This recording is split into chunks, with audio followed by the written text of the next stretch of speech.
बात है कोरोना काल का। उस टाइम में जब हम घरों में बैठे होते हैं, हमें क्या पता कि क्या हो रहा है समाज में, क्या हो रहा है सोसाइटी में। सोसाइटी मतलब जहाँ पे हम नहीं पहुँच पा रहे हैं, अपने घर के बाहर क्या हो रहा है हमें नहीं पता है। जब हम निकले और लोगों को भोजन कराने निकले, हमारे भी मन में इच्छा हुई कि हम भी लोगों को भोजन कराएं। कोरोना काल में हम देखते थे कि टीवी पे सारी चीज़ें चल रही हैं और लोग जो है भूखे मर रहे हैं, लोग लाइन में लंबी लंबी लाइनें लगी हुई हैं, खाना उनको नहीं मिल रहा है। तो हमने उस टाइम में एक अभियान चलाया जिसका नाम रखा गया सीता की रसोई। सीता की रसोई एक तरह से नेकी का डब्बा फाउंडेशन का कहें तो बानगी थी। हमने उस दिन उसकी शुरुआत करी और एक समय धीरे धीरे चलता रहा और मन में इच्छा होती रही, लोग अप्रिशिएट करते रहे और हम इस चीज़ को एक छोटी सी बानगी और बड़ा पेड़ बन के तैयार होने लगा। जब बात करें कि घर में कुछ कपड़े रखे हुए थे, मेरी मिसेज़ ने बोला कि इस कपड़े को कहीं पे बांट दिया जाए। तो मैंने कहा कि इस कपड़े को बांट दें, थोड़ा सा कपड़ा, इसको किसको बांटेंगे? मैंने कहा काम वाली को दे दो। उन्होंने बोला काम वाली को तो अभी दिया था, कितना देंगे उसको? तो फिर उन्होंने बोला कि किसी ने और भी बोला है कि उनके भी पास कपड़े हैं, वो भी लेके बांट देते। बस यही शुरुआत थी। मैंने कहा उनसे बोल दो कि कपड़े मेरे घर पहुंचा दे। इस तरह से जब मेरे घर में कुछ लोगों ने और भी कपड़े देखे तो उन्होंने कहा मैं भी दे देता हूँ।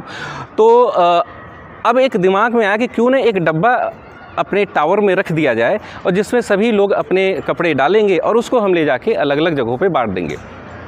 जब डब्बा रखा गया तो जब ये विचार आया तो हम अपने अच्छे मित्रों के साथ में हमने इस बात को शेयर किया और उनसे जो हमें ऊर्जा मिली, हमने एक डब्बा न रख के जितने टावर थे हर सोसाइटी के हर टावर में हमने डब्बे रखे। यकीन मानिए हमें बड़ा हेजिटेशन हो रहा था, हमें बड़ा लग रहा था कि कहीं ऐसा न हो कि हमारा अभियान फेल हो जाए। और हम जो है जितने 13 ये डब्बे लगाए हैं, 13 डब्बे में अगर 130 कपड़े भी ना पहुँचे तो हमारे लिए बड़ी समस्या हो जाएगी। लेकिन आपको बताऊं कि हमने मन में एक बनाया कि नहीं, हम जो है 21,000 कपड़े बांटेंगे, 11,000 कपड़े बांटेंगे। उस वर्ष हमने 26,000 कपड़े बांटे। जब हम लोग ये इस तरह से कपड़े बांटने के लिए जाते थे तो वहाँ पर काफ़ी लोग दिखाई देते थे हमारे को, जो कि जिनको फूड की भी ज़रूरत थी और उनके पास इतना सोर्स नहीं है कि वो अफोर्ड कर सके, नई नई चीज़ें देख सके, खा सके। तो वहाँ से हमारे दिमाग में एक थॉट आया कि क्यों ना इनको कभी कुछ अच्छा खिलाया भी जाए, कुछ इनको पोषण भी दिया जाए। तो उससे हमारे दिमाग में आया कि जैसे हम लोग अपने घरों में बच्चों के बर्थडे बनाते हैं, किसी की एनिवर्सरी होती है, तो इस टाइप की चीज़ों पे हम इनके साथ सेलिब्रेट करें।